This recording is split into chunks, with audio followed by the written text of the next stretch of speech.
Hi, everyone, and welcome back to the Weekly Wednesdays. I'm so excited to be here with you. I'm talking today about forgiveness. This is a juicy topic that can be really challenging for many people, and yet I think forgiveness is truly a key to freedom, and actually, that it's a gateway to having the life you really, really want. When we're holding a lot of resentment and anger for things that didn't go our way or for people who wronged us in our lives, in our past, it really drains our energy and doesn't allow us to have our full power to create what we really, really want.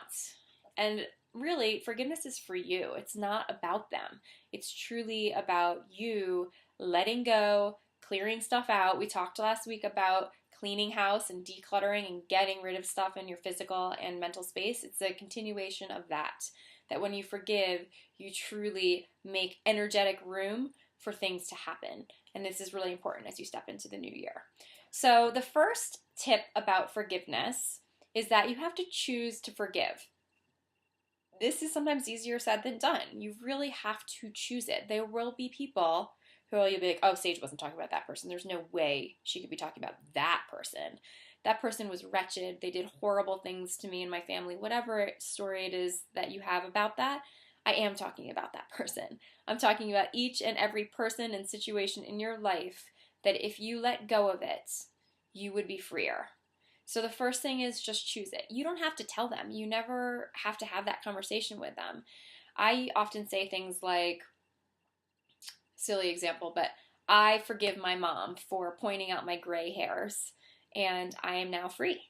I use that mantra, I fill that in a lot. I forgive my brother for not calling me back when I wished that he would. I am now free.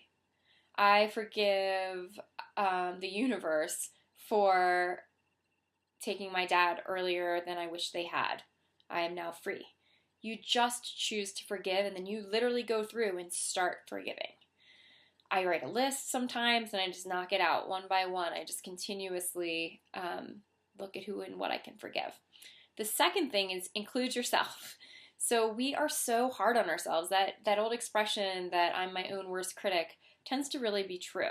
So really look at all the negative stuff you're saying to yourself, about your body, about your degree of success, about your relationships, whatever all that crap is that you're saying over and over and thinking over and over. Forgive yourself. I forgive myself for being too scared to make a leap earlier. I forgive myself for losing my patience in the mornings sometimes and upsetting my 5-year-old when we're trying to get out the door. I am now free. Just keep looking at where are those spaces where you actually could love yourself a little bit more. The more you can forgive yourself and show the universe that you are deserving and that you're worthy, the more the universe can deliver all of that awesome goodness that you're after. So you want the better relationships, you want more money, you want to have wild success in your career, whatever it is, you need to also show the universe that you're ready for that, that you know you deserve that. And part of the way to do that is to forgive yourself for all of the crap you've been doing to yourself. The third thing is recognize and repeat. This is, you might notice, a pattern for me. A lot of the tips and pointers I give include a component of repetition because old habits die hard. You know, can't teach an old dog new tricks. I believe you can, but it takes time. So you need to recognize when that old talk creeps back in or when you find yourself pissed off at that person again, your ex-husband, your former boss, whatever. As soon as that starts to come in again, you go, oh, there it is, old pattern, not helping me, and then you forgive again.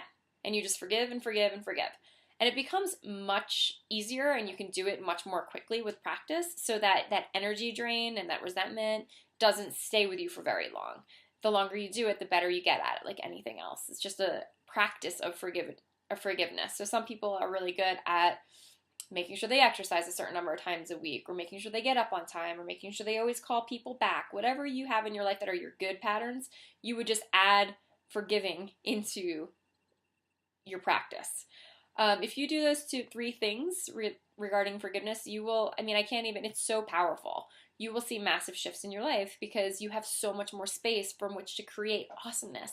And the universe then knows you are ready, you are open, you are free, and you can invite in all of the goodness that you're seeking. So, again, forgiveness is not for the other person. Forgiveness is really, truly for you. If you want to feel freer in your life and you really want to make things happen and you've been stuck, look at what you can forgive. Look deeper and deeper and deeper and find as many things as you possibly can. And then, like I always say, get after it. Let's do it. So, here's to forgiveness. And as the holidays come up, you'll probably have plenty of time to practice with some of your family members that you might find more challenging or who have hurt you in some way in the past. Again, forgive. It's for you. Give that to yourself as a gift in this holiday season. If you found this valuable, please share.